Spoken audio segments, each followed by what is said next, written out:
This week on Mixed and Mastered, I'm talking with Dante Ross, a true legend in the music industry. Born in San Francisco and raised on New York's Lower East Side, Dante came up in the punk and hip-hop scenes before starting his career at Def Jam Records with Leo Cohen and Rick Rubin. At Tommy Boy Records, he worked with De La Soul and signed Queen Latifah. At Elektra Records, he built a roster that included Busta Rhymes, Pete Rock and C.L. Smooth, and Old Dirty Bastard.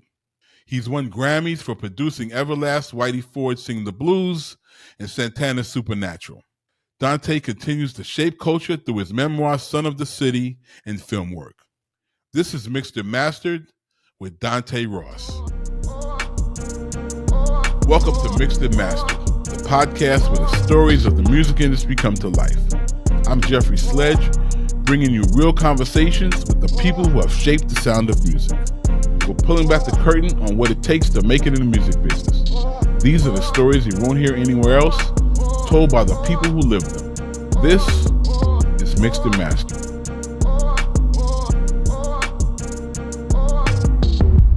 Mixed and Mastered podcast with a big get. This is a big get right here. Son of the City, Dante Ross. What's going on, Jeff? How you doing, man?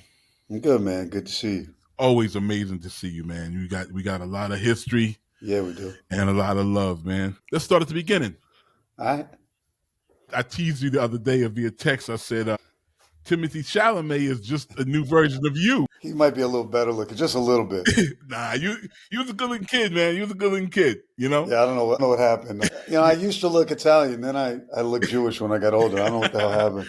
But so you grew up in New York City. Yes, I did. I mean, born in San Francisco. Yep. And I remember when we go to the Gavin convention years ago in San Francisco. I remember you always would tell me, I got to go see my pops. Yeah. I would go see my pops, so you go see your dad out that way. But you were raised in the city. Yeah, I moved to New York I moved to New York when I was about 3 years old. Okay. And I moved to the Lower East Side, 8th Street between B and C, and it was super, super rough. My mom was, she left my dad and she went back to school. So she was getting her degree in early childhood. And when we moved to New York, we were so poor, like it was ridiculous. And my mom worked part-time while she went to school. We were on public assistance. And I remember clearly when I was about 4, our house got broken into, and what meager things we had got taken. And then we moved to 2nd Street between A and B, I think, when I was 5. And that's where I lived till I was about 14. So you were a Lower East Side kid. Yeah, I moved to Brooklyn right before I turned 15 because my neighborhood was just so fucking bad, but I moved all over the Lower Side. I forgot that I moved when I was 11 or 12. I moved to Avenue B between 13th and 14th. Then we moved to Brooklyn. Wow. Yeah, I tell people, like, it's such a, I hate to sound like the old fogey, but it's such a trip in New York City now because areas like the Lower East Side or Soho or the Bowery, they're like these really fly areas. And I tell people, the meatpacking district, you have no idea what that was before. It was chaos. I bought an apartment in the meatpacking district in 1998 or 97, and I lived there for 5 years. It was in the same building as Lotus.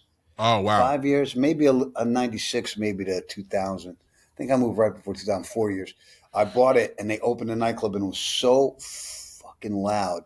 And it was a live-work loft.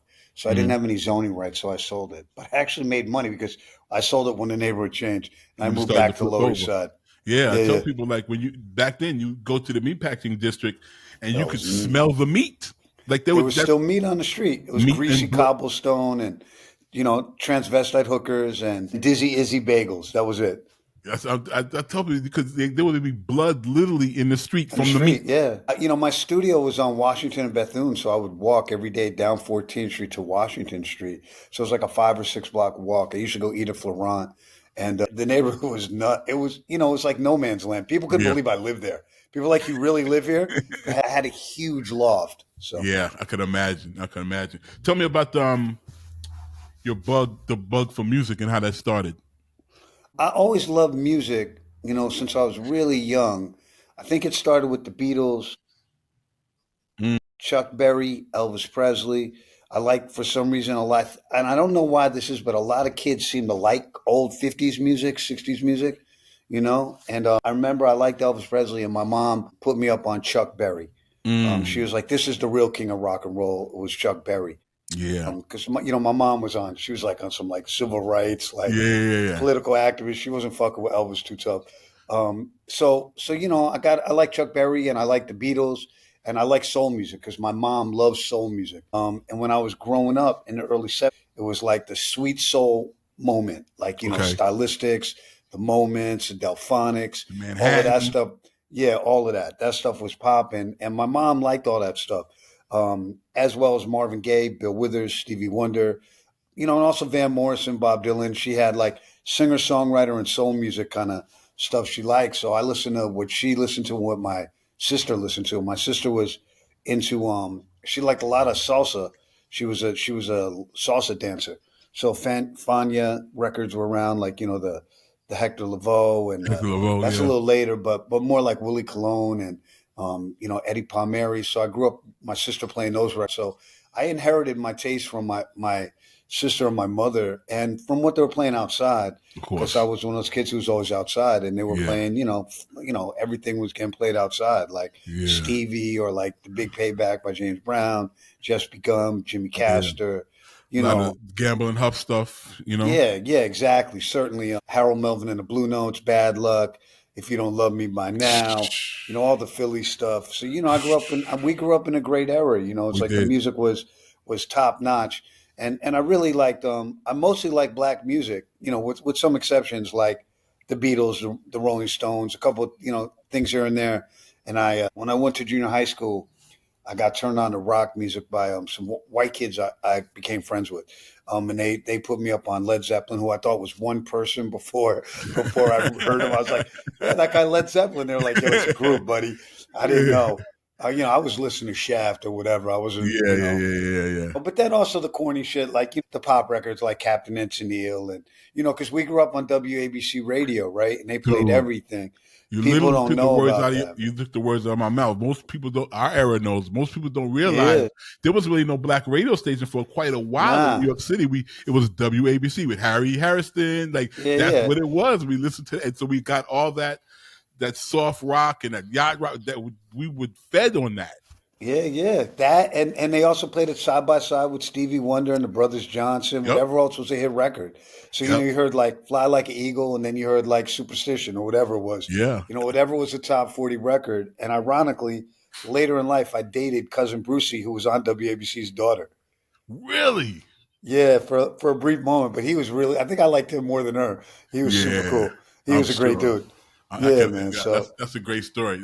it's funny that Red Alert told me that he said I was talking to him one time. I was like, "Do you listen to WABC?" He said, "WABC is the cheat code for hip hop. People don't realize that." He said because we got exposed to all these records. We heard "Walk This Way" on WABC and "Fly Like an Eagle" and all these records that ended up being funky and that we played in the park jams. Like all Yep, the rock records. I was like, yep. "Oh, that's crazy." He's And like, then "That's why I'm we getting played Honky sampled. Tonk Woman because the drums." There And you I was go. like, "I got it."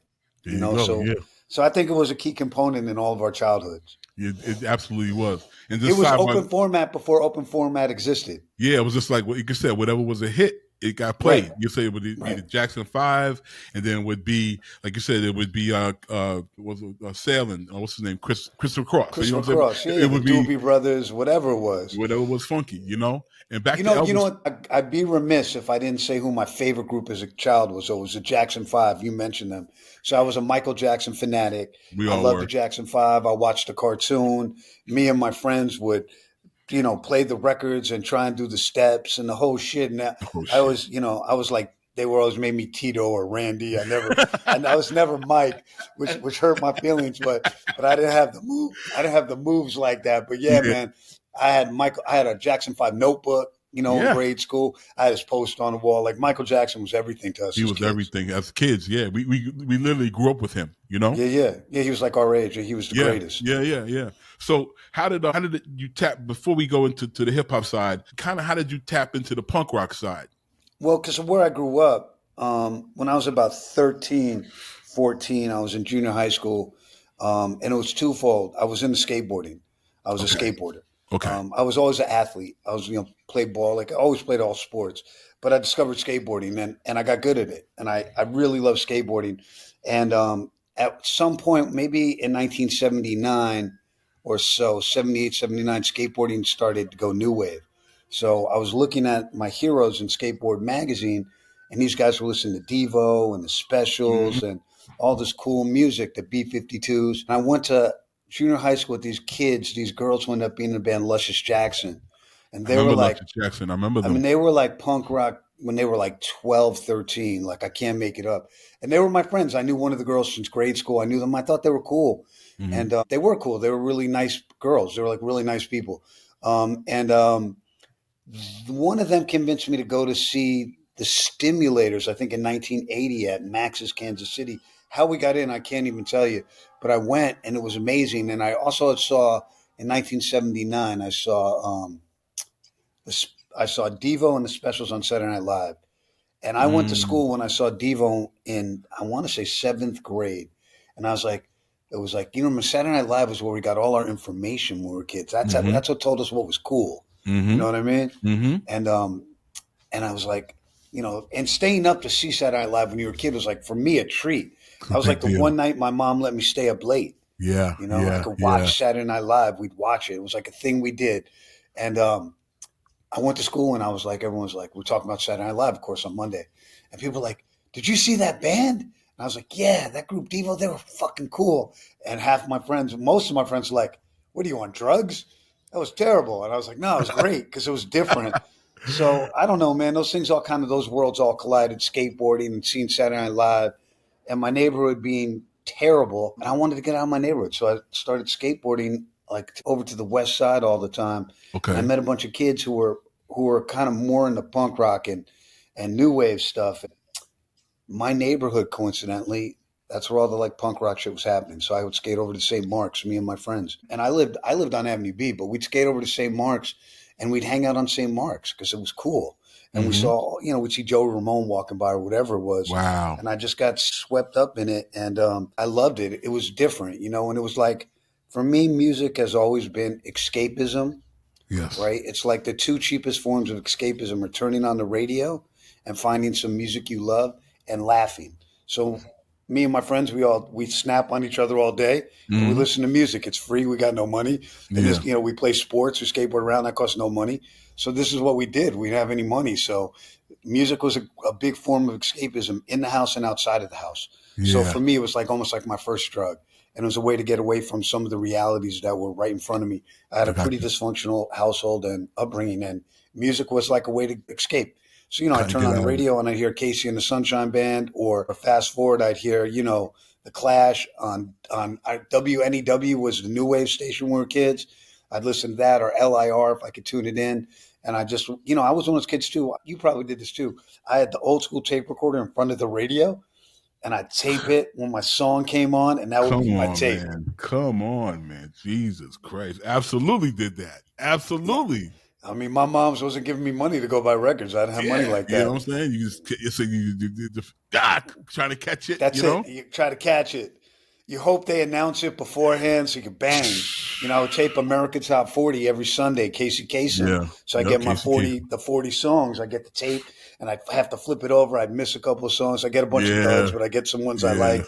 So that's what I did. You know what I mean? I was really Wow. pretty music obsessive as a kid. And I don't know if you remember the Village Voice, Of course. What are the you the talking about? paper. So yeah, Of right. It's course. free paper.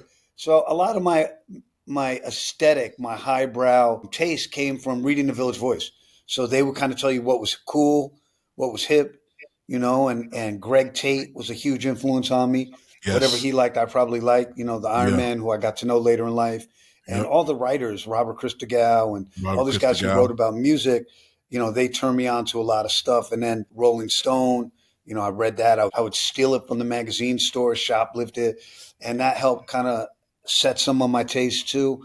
And also the back of the Village Voice, which people forget had all the listings of the clubs and who was Yes. playing Yep. and what was Yep. playing. And very early on, I found out how to get into clubs for free, how to get into shows for free. There was various ways. One way was to meet the band, and I was a kid, and they might let me in. The other was I literally do this. This is so crazy. Me and my friend John Potatoes, wherever he is right now, John, you're the man. We would go to the train station, and we'd beg for change to get on the train. Say we lost our train pass, and we would get enough money to buy tickets for a show and maybe like a beer or a little bag of weed. And this is what we did. Wow. And we did it all the time.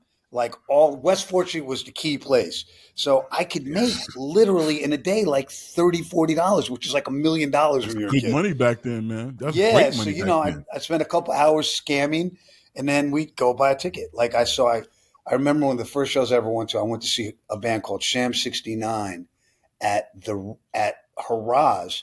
It was a $7 ticket, and we went, and we were 14, and the doorman was like, "How old are you kids?" And I was like, "We got a ticket." You're like, me, I'm an asshole, even at Yeah. 14, and he's like, yeah, good. You're not 18. And I was like, he's like, "How old are you kids?" And I was like, 17. And he was like, "Tell me the truth and I might let you guys in." And I was like, 15, but I was 14. John was 15. And we had our skateboards, and he was like, "Oh, you guys are cool. Like, come on." And he You're was a going in doorman there. his name was Howie Montauk. He became a famous doorman. He had worked at Studio 54, but he was a doorman at Palladium and at Danceteria. This guy remembered me my whole life, always let me in everywhere, and that was like the holy grail, the cheat code. One of the Absolutely. early shows I went to, I think it was 1980 as well. I saw the specials at the Diplomat Hotel, or Hotel Diplomat in Midtown, and it was a $10 ticket, the most expensive ticket I'd ever bought in my life. And I went to that show, and those shows helped change my life. When I saw the specials live, I'd never seen anything that good in my whole life. That same year, I saw the Clash at the Palladium, cover of London Calling. Mm. And I wasn't punk rock yet. I was like a new wave kid. I had like a Tony Hawk haircut, you know what I mean? Like I was like, and like a striped shirt, which my then girlfriend, who's still my friend, never lets me forget. She was like, "You lived in that striped bowling shirt for like 2 years. It's like your only cool shirt." So I thought, and it wasn't that cool. Yeah, man. I started going to shows, and I started meeting people in bands, and I met doormen and dorm women, and figured out how to sneak in the back. And the age old trick to show up at sound check, wait for the band and offer to help carry their equipment Carry in, this shit and in. they'll put you on the guest list. Yeah. So that worked with like punk rock bands more than bigger bands. But, and then I met, we loved this band, the Bad Brains. They changed my life. I saw them in 1981, when they first moved to New York with my friend John Potatoes, who was Hmm. like the guy who hit me to everything. And shortly after that, I cut my hair off. I had like the new wave haircut, and I was like, "That's it." And I buzzed my hair, and I started following the Bad Brains around everywhere. I became friends with them. They had Wow. like, they were, me, the Beasties, the Girls in Luscious, the guys who ended up being the Cro-Mags. We were amongst their earliest fans in New York. We were a little too young for punk rock, so we caught the hardcore thing in real time. We Hmm. didn't, we were playing catch up with punk rock. They became our band, and from my love of the Bad Brains and going to see them like hundreds of times as a kid, I was just totally enveloped in punk rock, and it was beyond punk rock. It was punk rock in the sense of self empowerment.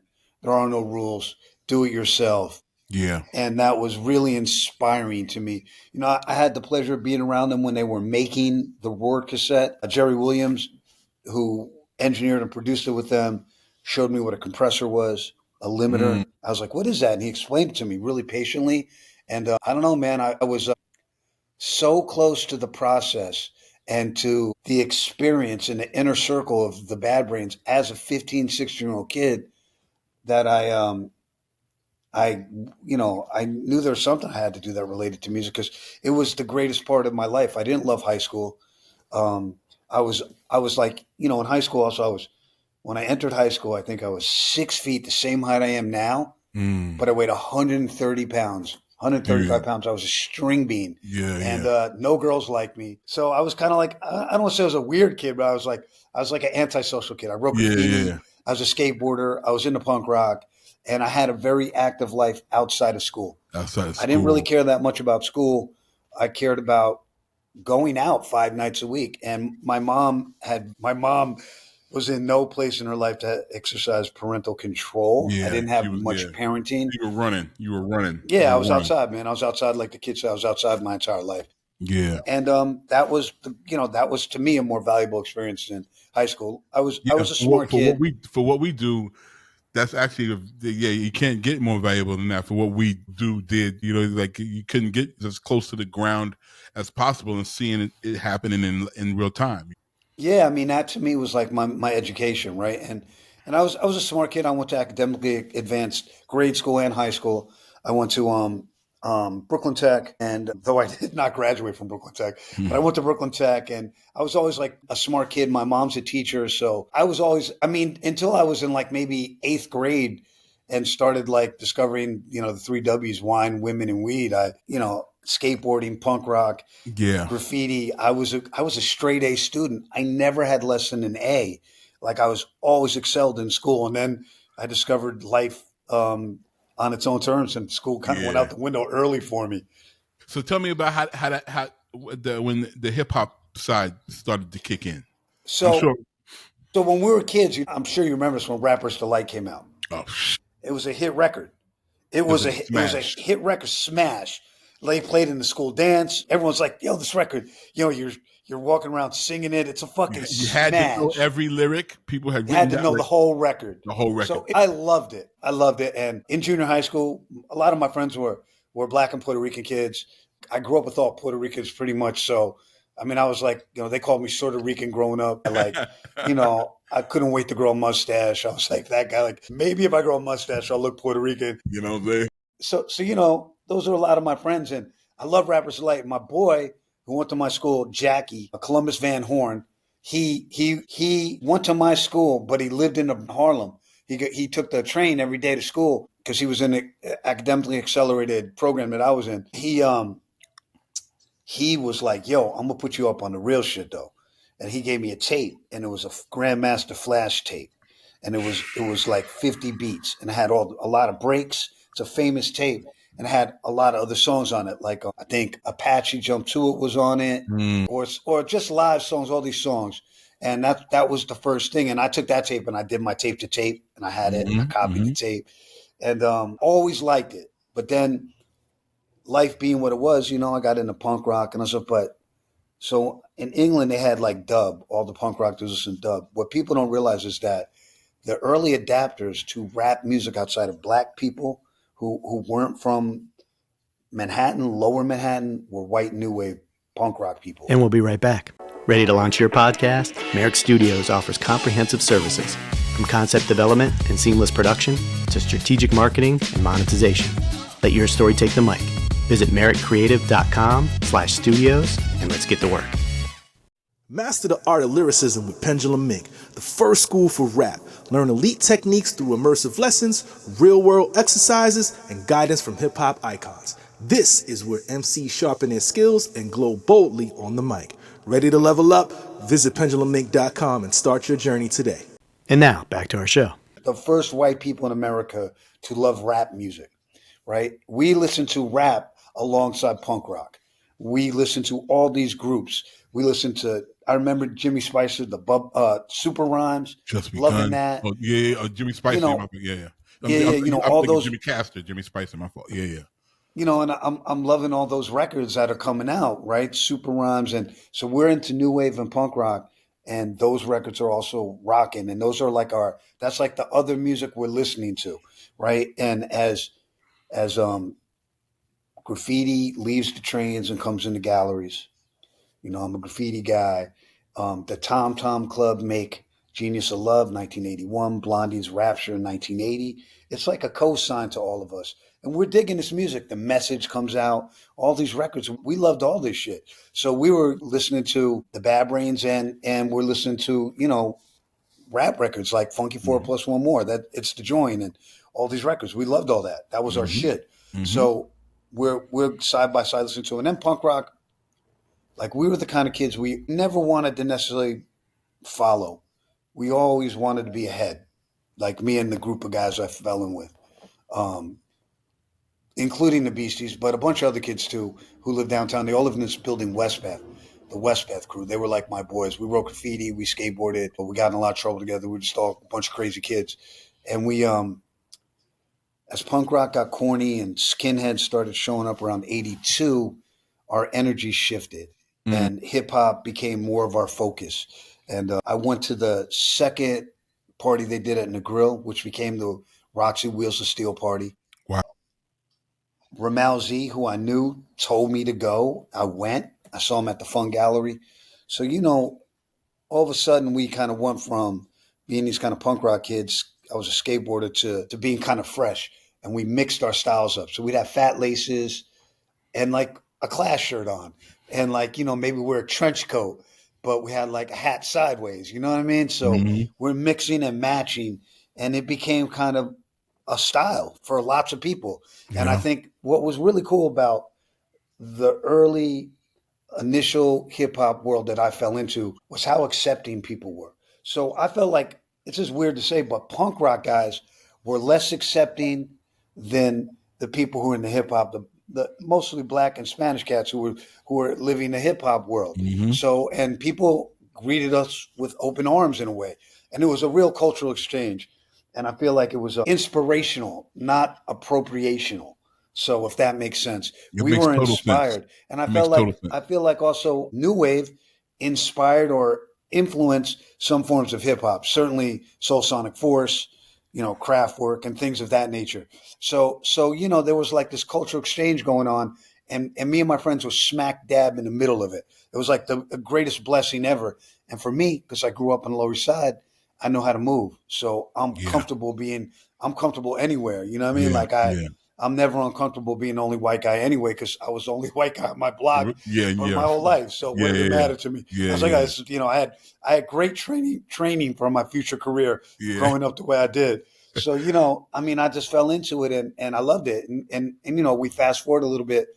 The Beastie Boys made Cookie Puss, which is kind of a joke record, but like, homage, joke, tongue in cheek. And they link up with Rick and they end up in the middle of all this stuff. And I hold on to their belt loop and just go for the ride. Cause just go for the ride. I want to do something, I'm trying to figure it out. And I got lucky enough that they let me hang on.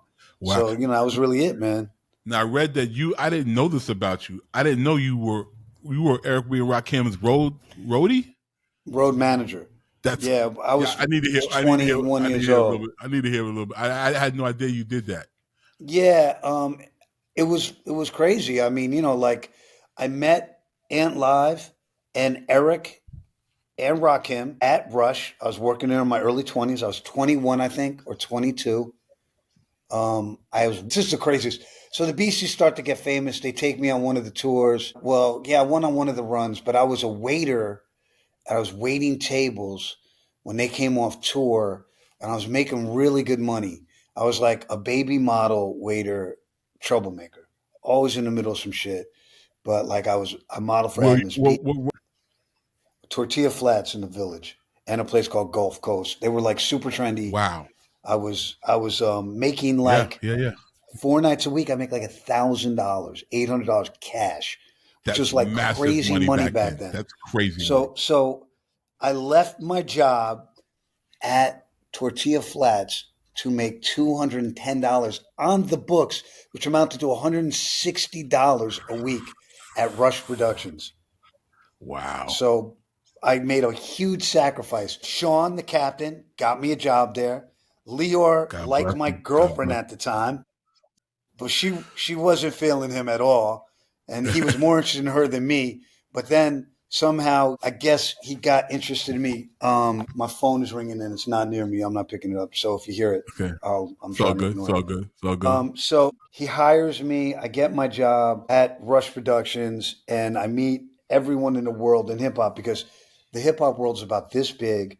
It's like this big. And Rush Productions and Def Jam are the nerve center of hip hop in downtown Manhattan. And as we know, in the early 80s, probably always like this. Fuckers love to come downtown and do some Brooklyn, do some Harlem from the Bronx. You feel exotic, right? Yeah, Yo, I'm yeah, gonna go yeah. downtown. I'm going to the Ville. Going I'm gonna go to the downtown. Ville. Hang on. Yeah, I'm going down. I'm going to the Ville. I'm going to West Ford. I'm You know going what to I mean? hang It's just out like, downtown. yeah, Yeah. you just want to feel it, right? It's Yeah, like yeah, it's yeah. different. It's not dangerous. Yeah. You know, there's beautiful women walking around. It's like Models a and fashion. shit. You can Yeah, flex. You can wear your fashion. uptown shit downtown, and no one had it. You're extra Yeah, fly, and you might exactly. pick up some fly shit, bring it uptown, and be like, Absolutely. look at this. You know Look about at this? Yeah, you don't know about this shit.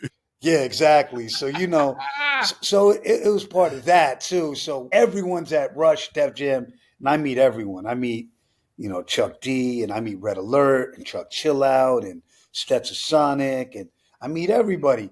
But Eric B and Ant Live take a real liking to me. Okay. I don't know why. They were fucking with me though. They was fucking with me heavy. I guess I made them laugh. Plus, I would always go to Latin Quarter. So I was always at the Quarter. And that was like, so I'm in the middle of the two nerve centers of hip hop in New York. There's Rush Productions, Def Jam, and the Latin Quarter. So I'm running around, and those guys took a shine to me, and Leo was like, "You were going to go on the road with Eric B and Rakim." So I did. Oh, and that was what it was. Yeah, which was cool. And I am friends with Rakim to this day. Yeah, well, I've met. I don't know. I can't say I know him, but I've met him a couple of times, and he's a gentleman. He's a gentleman. He's a great dude. He's the greatest dude ever. Performed on my 51st birthday. Wow. Yeah, he's one of my. Every time he's in LA, we talk all the time. He's great. He's Rakim. Yeah. He's the Rakim. most. Yeah, he's rock. He has the aura. Like there's not much more you could say. He's got a nobility to him. That's Rakim. So exactly. So that led I you ran into around. your first gig. What were you saying? That led you into your first kind of official gig in music. Well, that was like, so I was a messenger at Rush Productions. Then I became a road manager. Then I came off the road, and it wasn't really a job for me. Leor stuck me in Norby Walters, which was a booking agent. Yes. Norby Walters is our agent, Cara Lewis. Yeah. I worked for Cara Lewis. Yeah. It was the worst job I ever had. She was not, I couldn't work with her. It wasn't for me. Okay. Daddy O was my friend from Rush, being on tour. He was my big homie, mentor, and he was like, "Yo, D, they're trying to hire an A&R person, that Tommy boy. I threw your name in the mix because they tried to give me the job, but I'm not trying to do that. So they're going to call you." So Monica Lynch reached out to me. I saw her out at something, and we were talking, and she's like, "Oh, you want to interview for this job?" And I was like, "Yeah." And I guess my references checked out. She asked people about me, and they were like, "Yeah, he's outside." Like, so I went for the interview, and she played me De La Soul. It blew my mind. Wow. I'd never, and I was like, "Yo, it's like Ultramagnetic meets Slick Rick." I remember she always tells me I said that, and I was like, "Yo, it's so dusted." Like, I was like, "Play that again." And I was like enamored. I was enamored by it because it felt like exactly how I felt. I can't explain it other than that, because right at that point, that was like, there's these like tipping points in the culture. So there's the Run DMC tipping point, and that's kind of when Eric B and Rakim hit the set. And then it becomes the LQ, right? The drum machine, the boom, the drum machine records stop being the ones. It becomes the sample records. And that's the Latin Quarter, Union Square Latin Quarter. And then the tipping point from that is Latin Quarter's Too Violent moves downtown again to the candy bar parties, Milky Way Payday, and De La Soul and the Native Tongues emerge. So I think it starts with Ultramagnetic. They bridge the gap from the Latin Quarter to the Native Tongue thing because they're incredibly creative and weird, for lack of a better word, bugged out. Yeah, and there's a couple other bands, like a couple other groups like that. There was MCs maybe who were like Rampoobahs and Masters of Ceremony, Slick Rick a little bit. Slick Rick is wild because he goes from the drum machine era through Latin Quarters and becomes he's a huge influence on Native Tongues because he's a storyteller and he's left of center. Yes. So we get all these, we get this new thing though, man, the Jungle Brothers who were booming at the Latin Quarter. They were popping. Mag was popping. And Keras One's obviously popping, Kid and Play, Stetsasonic, those things. And that vibe moves downtown. And from this emerges the leaders of the Native Tongue Pack, which is Jungle Brothers, Q-Tip's on the record, and De La's record comes out right around then. Oh, I forgot to say, so Monica calls me right before Christmas. I go to Tommy Boy. It's the follow-up meeting. It's snowing now. And she says, so I got to tell you, you got the job. When do you start? I mean, when do I start? And she's like, top of the year, after the holiday. Okay. So, and she says, and that group you like, De La Soul, they're the first group you're going to work with. And I'm like, wow. I'm like, Jesus Christ. Yeah. So I get the job. The payday parties are popping. I literally got the 12-inch and I sent it to Red Alert. He's like, I call him up. Red was my man. I'd hang out with him. I was a great wingman.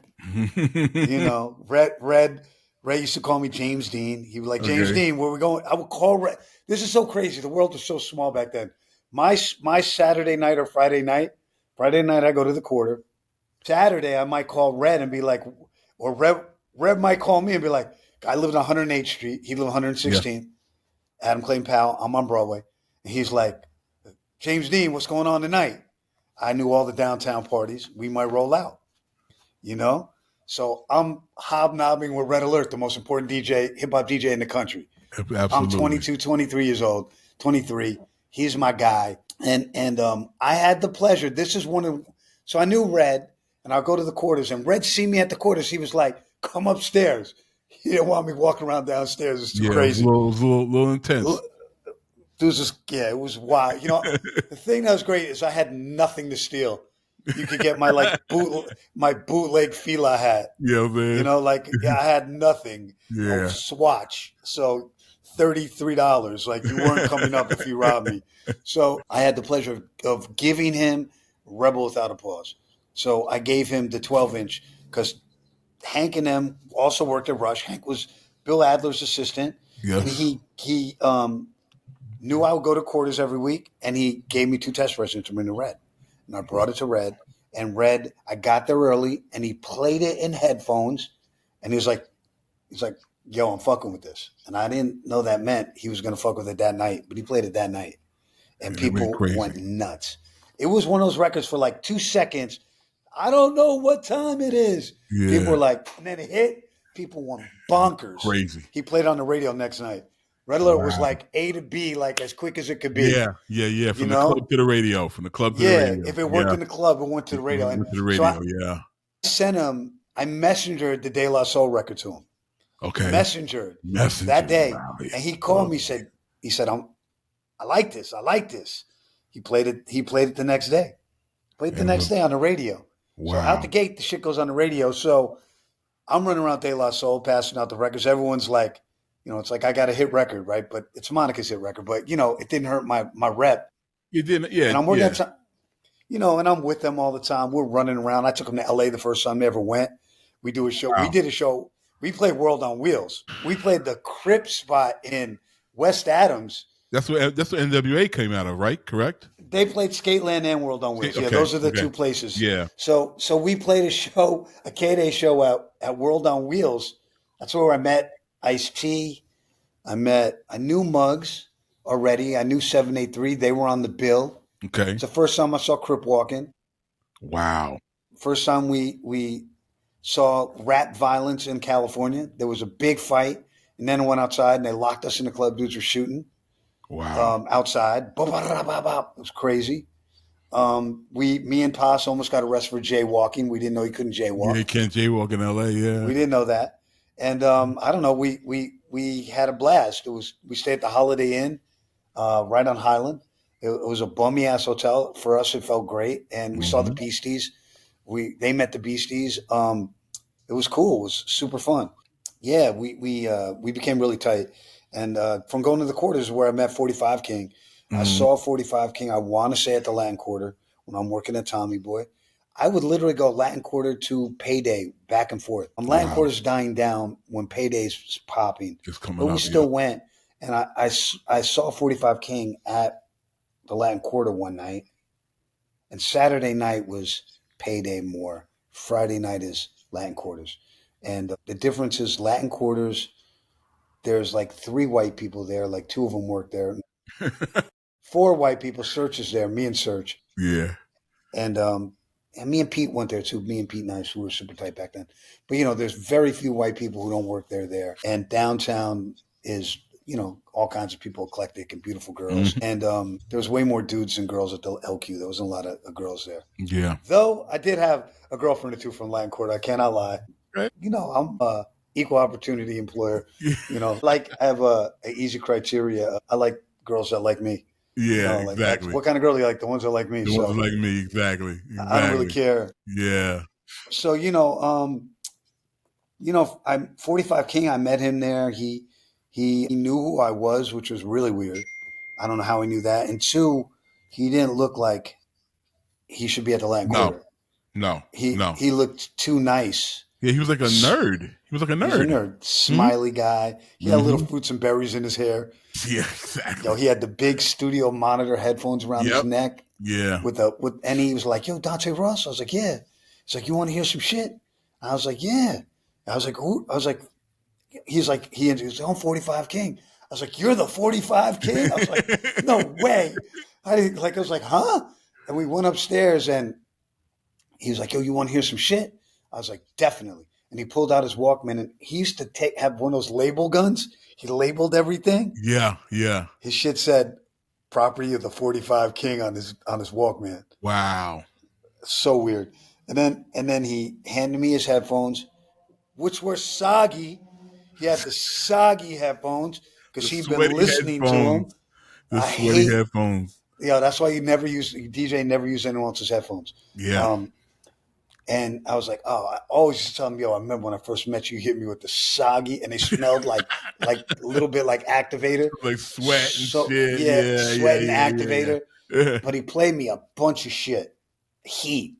And I was like, "Come see me on Monday." So, come to the office. So 45 King called me with Fat Five Freddy and they started playing me. I had a speakerphone. That shit was hot back in the day. The speakerphone. Yeah. I was like, "Yo, I got a speakerphone, a beeper. Hand free. I'm ill right now.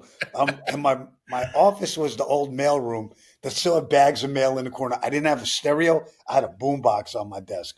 That was what I listened to. And him and Fat Five played me a bunch of joints over the phone. They played me Wrath of My Madness over the phone. And wow. I lost my mind because you remember when like dancehall and rap were like brother sister. They were like cousins, like best friends, right? Yes. So and that was when all the ill dancehall records were dropping, One Blood and you had to play that in the club. That got played.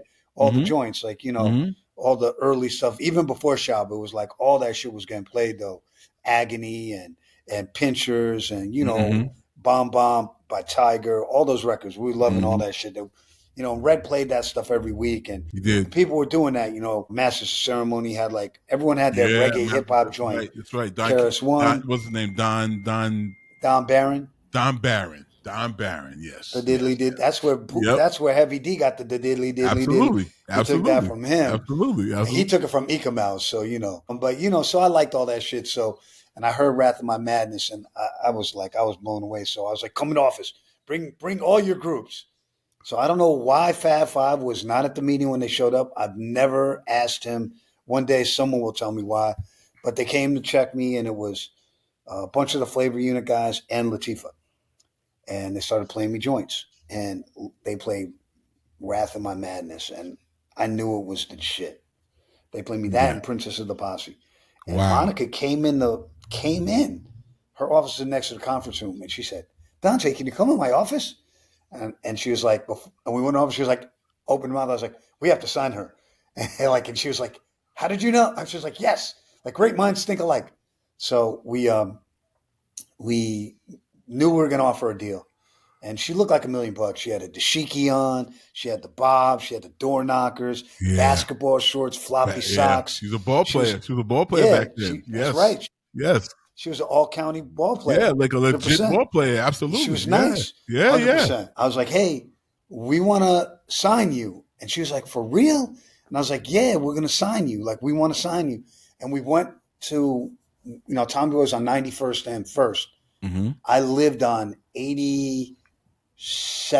No, wait, 79th is the street. I lived on 80th and East End. I used to play at this place called Bowling Green, Asphalt on the Green, rather, which is on 88th and East End. And it's near the Tommy Boy office. So I played ball there outside all the time. And I was like, what do you guys want to do? They were like, yo, we want to go smoke some weed. I was like, let's go down to the park. And we went to Asphalt on the Green and we smoked weed and played basketball. And she was nice.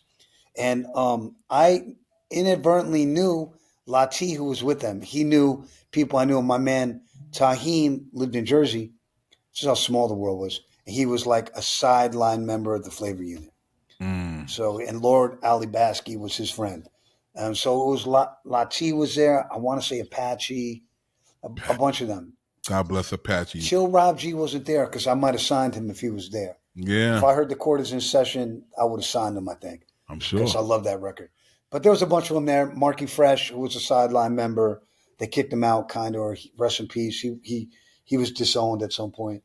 But that was the crew, and we ended up signing her. We made a Richard Grable, who I still am friends with to this day. Richard, I hope your health is okay. I know you had a scare during the pandemic, and you were having some health issues. Richard Grable was the lawyer. He had a relationship with Tommy Boy. We did the deal, and we went and we mixed Wrath of My Madness, Mark the 45 King. He, instead of he wanted us to take his advance and get him a sampler instead of his advance. So that sounds around the so same much price. like something Mark would do. That like little. That's Mark. 100 zillion%. And I went to Sam Ash. I picked up an Akai S900, which Tommy Boy paid for under PO, and I took the bus to East Orange, where he met me at the bus. I took the bus from the Port Authority with the sampler, and he met me at the bus, and we took another bus to his house. I've been to his studio already. His studio was in the basement of this house. He had a diner, like a diner booth in there, a phone booth, a turnstile. His setup, he had a 1/4-inch tape machine, a little board, and he set up the S900 and started figuring it out. Getting busy. And he used it to redo some of the stuff on Wrath and Princess of the Posse. He plays the bass line on Princess of the Posse by hand on the M1, which a lot of dancehall records were using. And we took the tapes and we recut the entire record using the S9 and everything else. His sequencer, I'm trying to remember what sequence he used, but we recut it at Calliope. We mixed it and we fumbled the mix on Wrath of My Madness. We had to mix it twice. And I don't think the mixes were any better than the demos. I think a lot of times he didn't have it. He didn't have, we couldn't master off a cassette. We should have figured it out, but I think they were better. And I always being, I was young and I was like the A&R guy, I had to do something on the record. I convinced Mark to use a little sample from someone I won't mention because maybe someone will hear this and go back and try and sue him. It's never been cleared, but a little horn stabbing it for the breakdown in Princess of the Posse. And actually, they were like, oh, that's dope. That actually works dope. So they used it, and those are the records. We pressed it. Once again, we got it right during New Music Seminar. I walked around with them, and Red Alert, again, played it the entire week of New Music Seminar. So it took and off. We walked out of New Music Seminar with a hit record. Yeah, because after New Music Seminar, everybody goes back to where they're from, and they bring it with them. Right. And every party that Red DJ'd at, which was pretty much every party, he played it. And he's playing the A and the B side. Wow. So I'll shut up. Ask me questions. That's how it started. Good. I got a lot more questions, so I'm gonna ask you. But it's real funny when I talk to you. When I talked, I did Faith. Faith was on here too. Faith Newman, and a couple other people. It's so interesting how we were all in this world, and as I'm listening to you, you and I were like, I don't know, parallel's the right term, but we're like Red Alert. When I worked at Wild Pitch, Red Alert's office was in that building. So I remember. that's why I had a relationship with Red, and then Mark would be up there because of Red, and so like, and a lot of and then True Rob G was signed to Wild Pitch. So like, yeah. Was someone else from Flavor Unit signed to Wild Pitch? Say it again. Was someone else from Flavor Unit on Wild Pitch, or just Latifah? This cut's got flavor, and that's how I knew 45 King really. Exactly. That was banger. Exactly. And, Shakim was the manager. Remember, Shakim wasn't in the picture when I signed him yet. Okay, he came in later. He was at Rob when Rob was on Wild Pitch. Crazy. Yeah, crazy. Yeah, and then not to cut you off, and then one more thing, and then Apache was around, and it was just kind of all this cross pollination, I guess, with lack of a better term. We were all kind of doing. And Patrick Moxie, who managed Gangstar, he did the candy bar party. He did Payday. So like it was all these kind of replaced me at Rush when I left. See, there's all these like kind of people just crossing paths for the love of the music, and because none of us were making shit. It was for the love. I was making. When I worked at Tommy Boy, I sold weed out of the office. And I had a gun, and Monica seen the gun one day and was like, "Don't bring that to the office again." Yeah. I had my little 380. Life was different. Yeah, Red opened a lot of doors for a lot of us. Oh my God, man.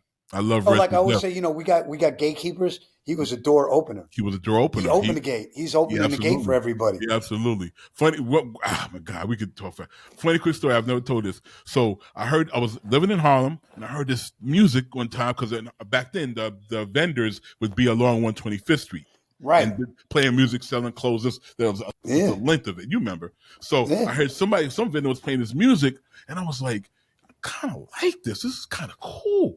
And I found out what it was, and I went to Red because he knew everything. And I said, Red, I heard these guys call like mob style. I kind of like this thing. Mob style, for those who don't know, was real drug dealers, including AZ from Paid Full and them, Gangsta Lou. These guys are real. And I told Red I wanted to sign him, and Red refused to set up a meeting with me. He was like, "You don't need to be around those guys." And he's like, "You don't need to be in that. That's some other shit. You don't need to be." And he would never introduce me to those guys. And I look backwards, and I'm like, I still really like the mob style, but I was like, he was right. They could have been NWA, dude. That's what I was saying. I was like, they're in New York, like, because what they were rapping about was real. They were really doing this shit. Yeah, those guys were out there. It's funny too, because when I think about it, like dudes who made like soft rap records, some of them dudes were straight gangsters. Tito was a gangster. I mean, he was a legend. Like he was, it's funny because I lived on 108th Street, and I would go shopping almost every weekend on 125th. One of my hangout partners was D Nice. He would drive down, and we'd get in his whip, and we'd go up to 125th. We was messing with these girls, my homegirl Lita, and we would run around and go shopping on 125th. And I would go there all the time. I remember Lita, skinny Lita, pretty slim Lita. Green eyes.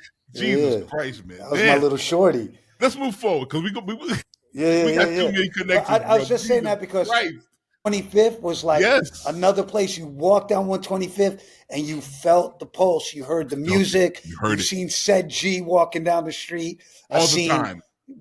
This guy, that guy. And I loved it. It's funny, man. I felt as comfortable on 125th as I did on the Lower East Side. It was like the same shit to me. Yeah. So tell me about so you have all the success of Tommy Boy with De La and Latifah, and you're moving, and then you go to Elektra next, correct? Yeah. All right. Yeah. So a big article came out on De La Soul. I was mentioning it, I guess, in the New York Times, and I knew this cat Raul Roach. He's Max Roach's son. Yes. I knew him from. So also back then, I hung out with Russell. Don't hold it against me. Andre, rest in peace. Yes. Jimmy Love on occasion. Nelson George. Yes. Who was? I hung out with Lior, but Lior and me had a love-hate relationship at that point. I hung out with these guys. We'd go to Nell's. They would hold court there upstairs. Mm-hmm. I had a seat at the table because they were picking my brain. I was a free A&R source. And then I became an A&R guy. Bill Stephanie was the first person to tell me I should be an A&R person. Wow. Him and Daddy-O around the same time. He wanted to hire me at Def Jam, and they didn't hire me. Wow. So I was outside and I was running around those guys. They couldn't go to the quarters. They could go to payday. And I hung out with those guys largely because I knew all the model girls, honestly.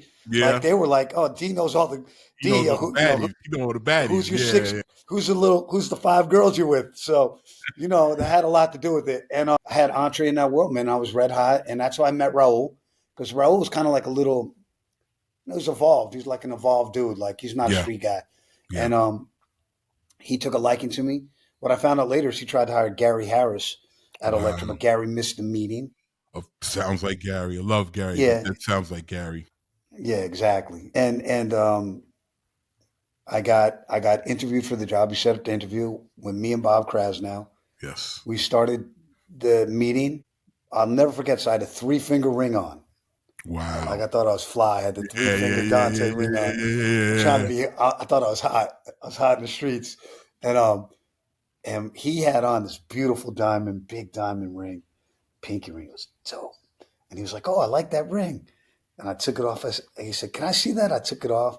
And then I said, "I like your ring." And he took it off and I put his ring on. It was big on my finger. Yeah. I was like, "Yo, I think we should trade." He's like, "I don't think so, buddy." And then we swapped the rings back. And that thing right there, though, that made him like me and me like him. And Absolutely. Then we started talking about sports betting. I don't know why. Raul told me this. And he said, it was like around the time of the NCAA tournament. Who do you got? I said, "I don't bet college basketball." He said, "Why?" I said, "It's too unpredictable." I said, "I don't bet college basketball. I bet football." And he started laughing. And then I had a follow-up with him. He liked me and he wanted to meet me again. He was, and he was like, "Hey, he's like, "Do you like any other music besides rap music, black music?" And he gave me his resume. He had signed Parliament. He worked with George Clinton closely. He was a G. Bob Krasnow was a G. He had been a street dude. So he's from East Cleveland. He was a tough Jewish dude from East Cleveland, worked for James Brown, was his road manager, worked at King Records. He started his own label, Blue Thumb Records, in San Francisco with Tommy LaPuma. He had a ton of great records he put out, including the Crusaders. Wow. Like a thief in the night, he sold the catalog behind Tommy's back for like all this money. They fell out and he sold it to Warner Brothers and he went to work at Warner Brothers. Him and Tommy had fallen out for like 20 years, but they patched it back up because Tommy worked with me later on. So Bob, he asked me about stuff and he's like, I just signed this band, the Pixies. And I said, "I love the Pixies. That's the best alternative band in America." And he was like, "How do you know that?" So I used to love punk rock. And the Pixies are like for that kind of music. They're top of the food chain. That's the best thing out. That and Husker Du. And he's like, "Yeah, they're signed to Warner Brothers." I was like, "Yeah, I know." Good. And I was like, "Yeah, that's like, I love that band." I was like, "That's really cool you signed them." And he was like, "Yeah." And I was like, "What else are you excited about?" We just made conversation. He's like, "Well, I want to play you something. I signed this girl." And so he's like, "Do you like singer-songwriter music?" And I was like, "Well, yeah, my mom really liked Bob Dylan, Van Morrison, Cat Stevens, Joni Mitchell. So yeah, I grew up with a lot of that stuff. Crosby, Stills and Nash." He's like, "That's part of the history of Electra." I said, "Yeah, Electra Asylum, I know that." And he was like, "Let me play you something." And he played me Fast Cars by Tracy Chapman. And it wasn't out yet. He played it on a CD, a promo cassette. And it blew my mind. Because it's such an emotional song. And it hit me like in my heart. Like I was like, wow. And I was like, oh my God. I was like, that's one of the best things I ever heard. And he goes, "Yeah, she's black." And I said, "What?" He goes, "Yeah, she's a black woman. She's from Cleveland, where I'm from actually. And we're signing her." And I was like, "How are you going to sell that?" He's like, "I don't care. This is art and I'm putting this out." And so he gave me an advance cassette. Wow. And all I did was listen to it. So I decided that day I want to work at Elektra Records. That was part 1 with Dante Ross. Stay tuned next week for the second half of our conversation. You can catch Mixed and Mastered on Apple Podcasts, Spotify, iHeart, or wherever you get your podcasts. Hit that follow button, leave a review, and tell a friend. I'm your host, Jeffrey Sledge. Mixed and Mastered is produced and distributed by Merrick Studios.